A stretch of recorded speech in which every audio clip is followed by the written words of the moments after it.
बाबर से मुगल साम्राज्य की शुरुआत हुई। मुगल साम्राज्य में कई पत्नियों को रखने का रिवाज रहा है। बाबर से लेकर बहादुर शाह जफर तक के सफरनामे में किसी मुगल शासक की 300 रानियां थी तो किसी ने निजी फायदे के लिए शादियां की। मुगल साम्राज्य के दूसरे सम्राट हुमायूं भी इस मामले में पिता बाबर के नक्शे कदम पर चले और उनकी भी पत्नियां थी। कम उम्र में ही उनकी शादी बेगा बेगम से हुई थी। इसके बाद उनके हरम में साद बीबी, चांद बीबी, महचक बेगम, मेवाजान, सहनम आगा, गुलबर्ग, बरलस और गुंवार बीबी की एंट्री हुई। जब हुमायूं ने पहली बार हमीदा बानो बेगम को देखा तब वो 13 साल की थी। दोनों के बीच उम्र का फासला पिता और बेटे जितना था, लेकिन प्यार में उम्र को बुला दिया गया। अकबर को दूसरे मुगल सम्राटों से बेहतर माना गया है। कहा जाता है कि अकबर की 300 पत्नियां थी। सभी को शाही अधिकार नहीं मिले। इनमें 35 ही ऐसी थी जिनको ये अधिकार मिले हुए थे। इनमें सबसे ज्यादा ख्याति उनकी पत्नी जोधाबाई को मिली, जो अजमेर के राजपूत शासक राजा बारमल की पुत्री थी। उन्हें मरियम उज जमानी के नाम से भी जाना जाता है। जहांगीर चौथे मुगल बादशाह और साम्राज्य के सबसे प्रमुख शासकों में से एक था। जहांगीर की कुल 20 पत्नियां थी। सबसे ज्यादा पसंदीदा पत्नी नूरजहां थी। जहांगीर की ज्यादातर शादियां राजनीतिक और निजी उद्देश्यों की पूर्ति के लिए हुई।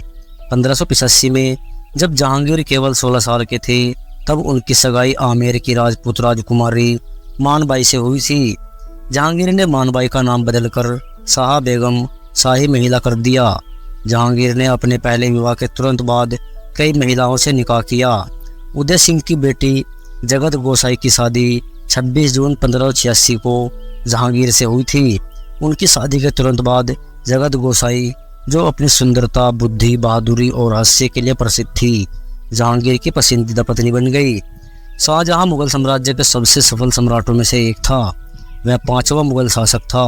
शाहजहां और अंजुमन बानो बेगम मुमताज महल ने 1607 में सगाई की थी। उस दौर में ज्योतिषियों की भविष्यवाणी के कारण दोनों को शादी करने के लिए 1612 ईस्वी तक इंतजार करना पड़ा।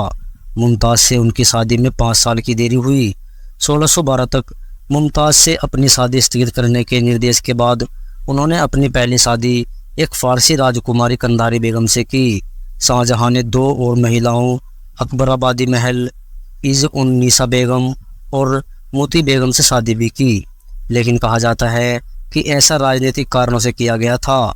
मुगल राजाओं में औरंगजेब एक चर्चित नाम रहा है। औरंगजेब पर हमला करने वाले हाथी को हराने के बाद उसने अपने परिवार और मुगल दरबार का सम्मान प्राप्त किया। 1637 ईस्वी में औरंगजेब ने सफविद राजकुमारी दिलरस बानो से शादी की, जिसे राबिया उद दौरानी के नाम से भी जाना जाता है। वह औरंगजेब की पसंदीदा और पहली पत्नी थी। एक समय ऐसा भी था जब औरंगजेब को हीराबाई नाम की लड़की से काफ़ी प्रेम हो गया था, लेकिन उसकी मौत के कारण दुखी हुए 1638 में रहमत अल-नीसा के नाम से जाने जाने वाली नवाब बाई से औरंगजेब ने शादी की। कहा जाता है कि औरंगजेब ने औरंगाबादी महल से भी शादी की थी। आजम शाह औरंगजेब का सबसे बड़ा बेटा था। आजम अपने चचेरे भाई के परिवार की एक लड़की से शादी करने वाले थे। उसका नाम ईरान दख्त रहमत बानो था। 1665 में ढाका में उसकी मौत के कारण ऐसा संभव नहीं हो सका। 1668 में आजम ने राजकुमारी रमानी गबरू से शादी की।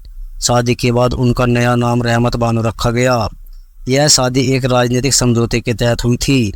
इस शादी के 1 साल तक चलने के बाद 1669 में आजम ने अपनी पहली चचेरी बहन राजकुमारी जहांजेब बानो बेगम से शादी की थी। वह उनके सबसे बड़े चाचा दारा शिकोह की भतीजी थी। जहांजेब आजम की पसंदीदा पत्नी थी।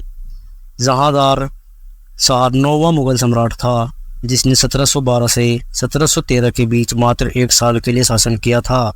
जहांदार शाह को एक लापरवाह शासक के तौर पर माना जाता है।